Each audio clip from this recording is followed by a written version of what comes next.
শূন্যে যারা নাকি গবেষণা করে, বড় বড় সায়েন্টিস্ট, বিজ্ঞানী, তারা কখনো নাস্তিক হয় না। বড় বড় বিজ্ঞানী কোনোদিন নাস্তিক হয় না। আল্লাহরে মানুক আর না মানুক, অন্তত এইটা স্বীকার করে নিশ্চয়ই এই সব কিছুকে কন্ট্রোল করার জন্য কেউ না কেউ আছে, নইলে এইরকম সিস্টেমেটিক পদ্ধতিতে এটা চলতে পারে না। আমি গত কয়েক বছর আগে মহাশূন্য গবেষণাগার, যেখানে মহাশূন্য গবেষণা হয়, হিউস্টন, আমেরিকার একটা স্টেট, এখানে নাসা মহাশূন্য গবেষণাগারের কয়েকটা সেন্টার আছে। একটা হচ্ছে ওয়াশিংটন, একটা হচ্ছে ফ্লোরিডা, আর একটা হচ্ছে হিউস্টন। হিউস্টন যেখান থেকে মাইকেল কলিন্স, নীল আর্মস্ট্রং যেখান থেকে তারা চাঁদে গমন করেছিল, সেই জায়গাটা, সেখানে আমি গিয়েছি। হিউস্টন ইউনিভার্সিটিতে আমার প্রোগ্রাম ছিল। ওরা আমার জন্য সময় বার করলো মহাশূন্য গবেষণাগার দেখার জন্য। 5 ঘন্টা সময়, 5 দিন লাগে দেখতে, বিশাল এরিয়া। আমি 5 ঘন্টা হাতে সময় ছিল, আমি দেখলাম, বিজ্ঞানীদের সঙ্গে কথা বললাম কিভাবে তারা চাঁদে গিয়েছিল। নীল আর্মস্ট্রং যে পোশাকটা পরে গিয়েছিলেন, সেই পোশাকটা এখনো আছে। যে গাড়িতে চাঁদে নেমেছিলেন, সে গাড়িটাও সেখানে আছে। সেখানে আপনার এই সামিয়ানাটার মতো এরকম একটা প্লেট লাগানো আছে, সেই প্লেটটা তামা। ওই প্লেটে লেখা আছে যে আমি যখন চাঁদে নামলাম তখন আমার কানে একটা আওয়াজ এলো। সে আওয়াজটা হচ্ছিল, আমি মিশরের রাজধানী কায়রোতে একটা সেমিনারে গিয়েছিলাম। দুপুরের সময় মসজিদের মাইক থেকে যে ধরনের আওয়াজ শুনেছি আমি, ঠিক চাঁদে পা রাখার সাথে সাথে ওই রকম একটি আওয়াজ আমার কানের মধ্যে প্রবেশ করেছে।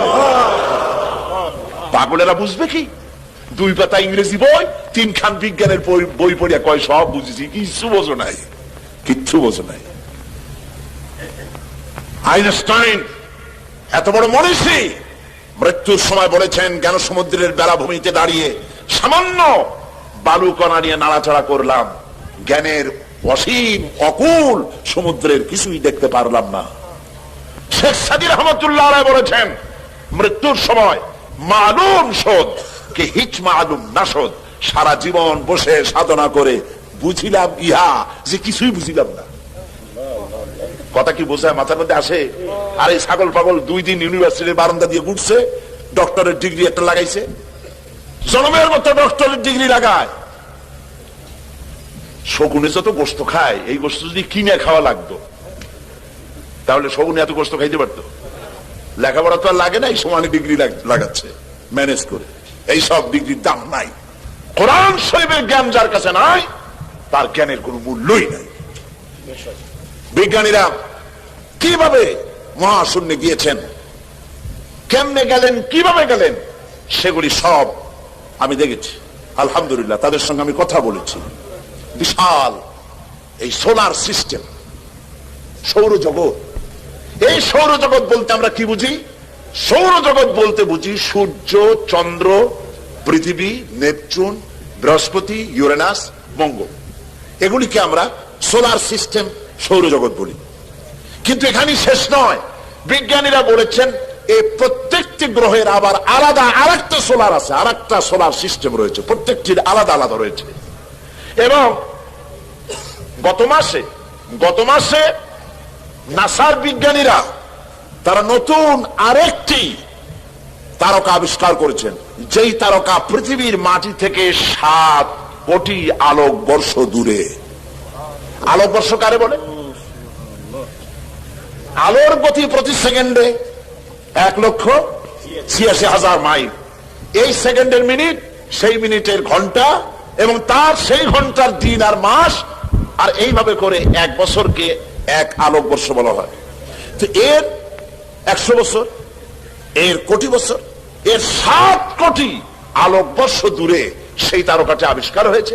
বিজ্ঞানীরা আরো বলেছেন যে এমন এমন আরো অনেক তারকা আছে, যেই তারকার আলো সৃষ্টি হওয়ার পর পৃথিবীর মাটিতে আজও স্পর্শ করতে পারে নাই।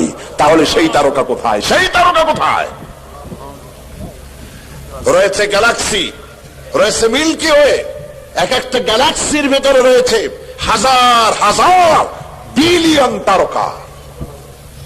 সমুদ্রের তীরে কক্সবাজার গেছেন না কেউ? কক্সবাজারের সি বিচ, সমুদ্র সৈকত, এটা বাংলাদেশের অ্যাসেট। পৃথিবীতে আমি যত সমুদ্র আর মহাসমুদ্র দেখেছি, আমাদের দেশের কক্সবাজারের সমুদ্র সৈকতের মতো এত লংগেস্ট সি বিচ পৃথিবীতে আর নাই। এটা সবচেয়ে বড় সি বিচ। বিজ্ঞানীরা বলেছেন সমুদ্রের তীরের বালুকণা গোনা যেতে পারে, সাহারা মরুভূমির ভিতরের যত বালু আছে সব গুণে শেষ করা যেতে পারে, কিন্তু আল্লাহ পাক মহাশূন্যের ভিতরে যত তারকা বানাইছেন গুণে শেষ করা যাবে না। তাহলে এত তারকা যদি থাকে, আর কোন তারকা দাঁড়ায় নাই, সূর্য দাঁড়ানো নাই, চন্দ্র দাঁড়ানো নাই, ইউরেনাস দাঁড়ানো নাই, বৃহস্পতি দাঁড়ানো নাই, মঙ্গল দাঁড়ানো নাই, সব কি করতেছে? সব ঘুরছে। কোথায় পেলাম? এইখানে। বিজ্ঞানের আসল বই কোনটা? কোরআন। চিল্লায় বলুন কোনটি? পিরোজপুরের যুবকেরা, পিরোজপুরের মুসলমানেরা কোরআন বুকের সাথে জড়িয়ে ধরো। বিজ্ঞানের মূল উৎসই কোরআন। কোরআনে কারিমে রব্বুল আলামিন বলেছেন ওয়া কুল্লুন ফি ফালাকি ইয়াসবাহুন। মহাশূন্যের ভিতরে যা আছে সব ঘুরছে, কেউ দাঁড়ায় নাই, সব সন্তরণশীল, সব ঘুরছে। অথচ এই যে তারকাগুলি ঘোরে, সূর্য ঘোরে, তারকা আমি যতটুকু দেখি আসলে কি ওইটুক বলে? সূর্যটাকে আমরা দেখি একটা ফুটবলের মতো। এই সূর্যটা কত বড়? বিরাট টুকু ফিলে এই পৃথিবীর চাইতে 13 লক্ষ গুণ বড়। বিজ্ঞানীরা অনুমান করেছেন, ফিতে দিয়ে তো আর মাপতে টাপতে পারে নাই, ওর কাছে যাওয়ার আগেই তো পুড়িয়ে শেষ হয়ে যাবে, মাপবে কোন সময়? আন্দাজে একটা অনুমান করেছে পৃথিবীর চাইতে কত লক্ষ গুণ বড়? 13। পৃথিবীর চাইতে, খুব খেয়াল করেন, পৃথিবীর চাইতে 13 লক্ষ গুণ বড় একটা সূর্যকে যদি ফুটবলের মতো দেখায়, তাহলে তারকাগুলি কত বড়, যার কারণে অত ছোট্ট দেখা যায়। এই তারকাগুলি গ্যালাক্সির ভিতরে মিল্কি ওয়ের মধ্যে রয়েছে হাজার হাজার বিলিয়ন তারকা, সেগুলি কত বড়? বিজ্ঞানীরা বলেছেন যে সূর্য পৃথিবীর চাইতে 13 লক্ষ গুণ বড়, এইরকম 3 কোটি সূর্য খায়া পেটের মধ্যে রেখে দিতে পারে, এইরকম হাজার হাজার তারকা আল্লাহ পাক মিল্কি ওয়ের মধ্যে গ্যালাক্সির ভিতরে তৈরি করে রেখেছে। তাহলে আমার আল্লাহ কত বড়! সুবহানাল্লাহ। যার সৃষ্টি এত সুন্দর, এত বিশাল, এই তারকাগুলি এখন মনে করা যাচ্ছে সূর্যের চাইতে তারকা বড় না। এই তারকা খাওয়ার আবার আর এক জন্তু আছে, তার নাম হলো ব্ল্যাক হোল। ব্ল্যাক হোল অন্ধকুয়া। এই অন্ধকার কুয়া মহাশূন্যের ভিতরে একটা নয়, হাজার হাজার, কত হাজার আছে বিজ্ঞানীরা গুণে কুল পায় নাই। সেই কুয়াগুলি কি? সেই অন্ধকার কুয়াগুলি হলো তারকাগুলি ঘুরতে ঘুরতে, কেউ তো দাঁড়ানো নাই, সবগুলি ঘুরতেছে। তারকাগুলি ঘুরতে ঘুরতে কোন এক মুহূর্তে যদি ব্ল্যাক হোলের রেঞ্জের ভিতরে যদি এসে যায়, বাচ্চা ছেলেরা বা আপনি মুখের মধ্যে চকলেট দিয়া এই চকলেট চুষে যেমন নিমিষে আপনি শেষ করে ফেলেন, খেয়ে ফেলেন, পৃথিবীর চাইতে যে তারকা, যে সূর্য 13 লক্ষ গুণ বড়, এইরকম 3 কোটি সূর্য খায়া হজম করতে পারে যে তারকা, সেই তারকা ব্ল্যাক হোলের মধ্যে যদি পড়ে যায়, নিমিষের ভিতরে ব্ল্যাক হোল এবং তারকা খায়া হজম করে ফেলে দেয়। আল্লাহ রাব্বুল আলামিন আজ বিজ্ঞান আবিষ্কার করেছে ব্ল্যাক হোলের কথা, কিন্তু আমার নবীজি এই ব্ল্যাক হোলের কথা বলে রেখেছেন 1400 বছর আগে। আল্লাহ বলেছেন, আল্লাহ পাক বলেছেন ফালা উকসিমু বিমাওয়াকিন নুজুম, সূরা ওয়াকিয়া। আল্লাহ পাক বলছেন শপথ করি, কসম করি সেই পতিত স্থানের যেখানে তারকা সমূহ নিপতিত হয়। আজ বিজ্ঞানীরা আবিষ্কার করেছে তারকা নিপতিত হয় কোথায়? সেই ব্ল্যাক হোল তারা আবিষ্কার করেছে। মাথা ঘুরে গেছে, কি বিশাল পৃথিবী। আচ্ছা দেখেন, আপনাদের ঘরে মানচিত্র আছে না? একটু কথা কইলে আমি মজা পাই। মানচিত্র খুলে দেখুন, বাংলাদেশের মানচিত্রে পিরোজপুরের অবস্থান কতটুকু, একটু হবে, তার বেশি তো হবে না। এশিয়ার মানচিত্রে বাংলাদেশের অবস্থান কতটুকু, একটুকু হবে। পৃথিবীর মানচিত্রে বাংলাদেশের অবস্থান একটা কলমের নিট পড়ার জায়গা, ঠিক না? তো পৃথিবীর মানচিত্রে বাংলাদেশের অবস্থা যদি এই হয়, তাহলে আল্লাহর এই বিশাল সোলার সিস্টেম সৌরজগতের মধ্যে পৃথিবীর অবস্থান কতটুকু, আর আপনার আমার মতো সলিমুদ্দি কসিমুদ্দির অবস্থান কতটুকু? কত বোঝেন?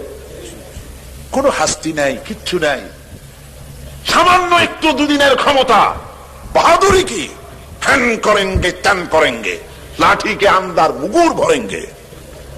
মাতবাড়ির ঠেলায় মানুষ অস্থির হয়ে যায়, আল্লাহরে চেনে না, আল্লাহরে অস্বীকার করে। হায় হায়, কি কপাল পোড়া! আল্লাহ পাক বলছেন, বলো আলহামদুলিল্লাহি রাব্বিল আলামিন, বহুমাত্রিক জগতের মালিক যিনি, তার প্রশংসা করো। শুধু একটা পৃথিবী বানান নাই, সহস্র সহস্র এভাবে জগৎ তিনি তৈরি করেছেন, একটা দুইটা না। শুধু তাই নয়, আলহামদুলিল্লাহি রাব্বিল আলামিন, প্রশংসা করো আল্লাহর। কোন আল্লাহর? যিনি রব্বিল আলামিন, যিনি রব, যিনি কি বলেন, যিনি কি জোরে কোন? কোন রব? রব বলে কারে? রব বলা হয় তাকে যিনি যার যতটুকুন যখন প্রয়োজন চাওয়ার আগে ওই সব যিনি পৌঁছায় দেন, তার নাম রব। তার নাম